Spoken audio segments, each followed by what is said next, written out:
Здравейте хора, аз съм Наско, вие сте с Наско Adventures. Днес ще ви представя моята спининг въдица заедно с макарата за риболовна щука. Ето, направо нека да започнем с видеото. И хора, започваме с макарата. Така, ето какво представлява.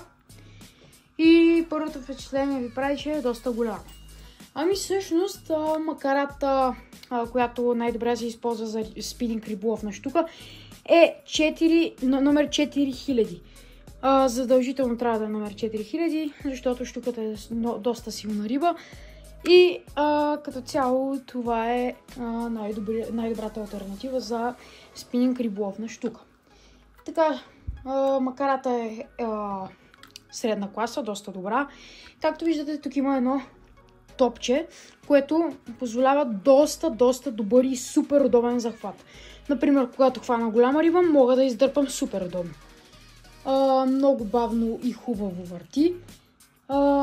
Аванса пристраква перфектно, чуйте.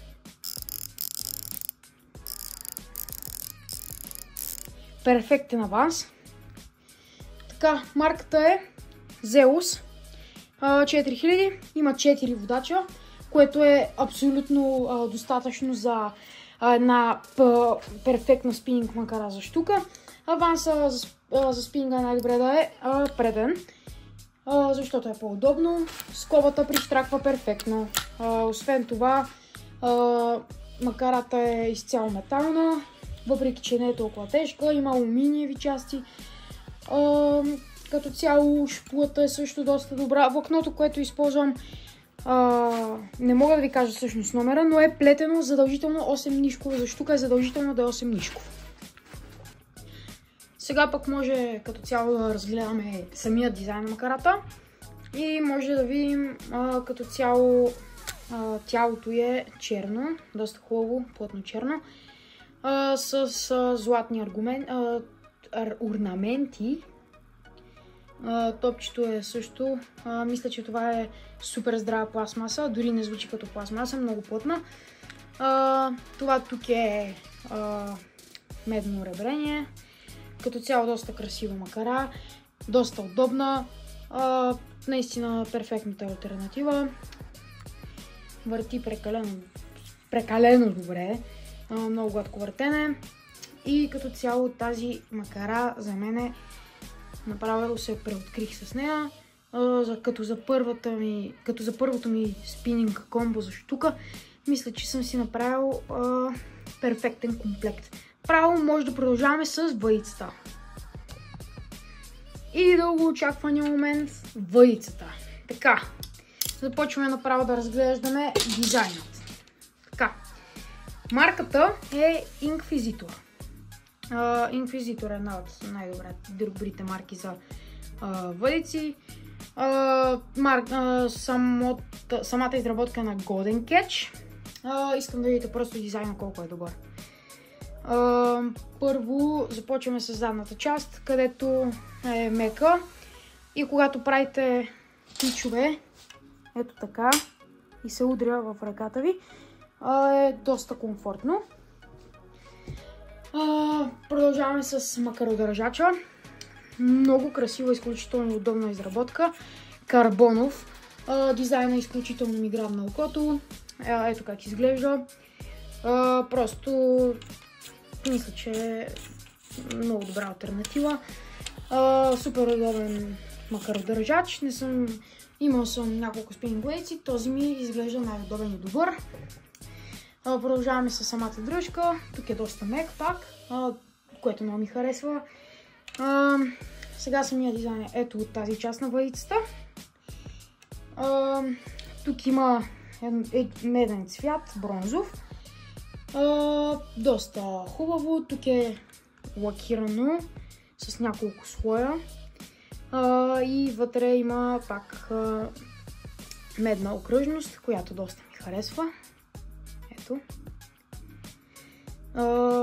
И най-яката част от въдицата според мен е ето това малко отделение, където пише Inquisitor с карбонови проблясъци. Но стига толкова дизайн, нека поговорим малко за акцията. Така, Акцията, както виждате тук, е 7,28 грама. За штука това е просто перфектна акция, не ви трябва повече. Освен обаче, че 7,28 грама може да мята перфектно и 30-32 грама. Освен това може и малко надолу да свалим до 5 грама, въпреки че не е нужно. Така, много хубава, красива въдица. Водачите са елитни, хубави. Това е първият водач. Дължината на инквизитора съм си избрал малко по-дълга, 2,44. Не за друго, ами защото аз най-често лова на язовири. И нали, очаква се да достига малко по-далечен кастинг в моменти, които ми трябва. И като цяло наистина метачка е, мята доста надалече, особено с макарата, която съм и навил доста влакно. И наистина това е една доста добра въдица. Освен това, строят на върха и е фаст. Това означава, че е твърд.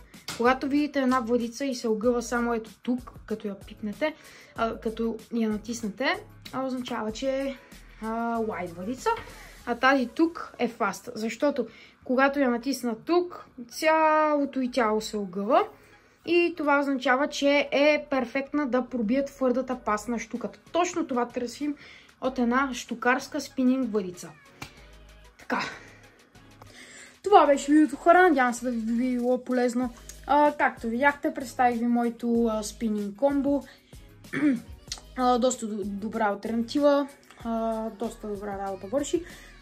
Може би до няколко седмици в канала може да очаквате видео как тестваме самата въдица, заедно с някои примамки. А пък ако сте заинтересовани за щукарските спининг примамки, които използвам за тази въдица и като цяло за щука, може последните ми няколко видеа да ви бъдат полезни. Поредицата се казва спининг примамки за щука. Може да я видите по-надолу в канала ми.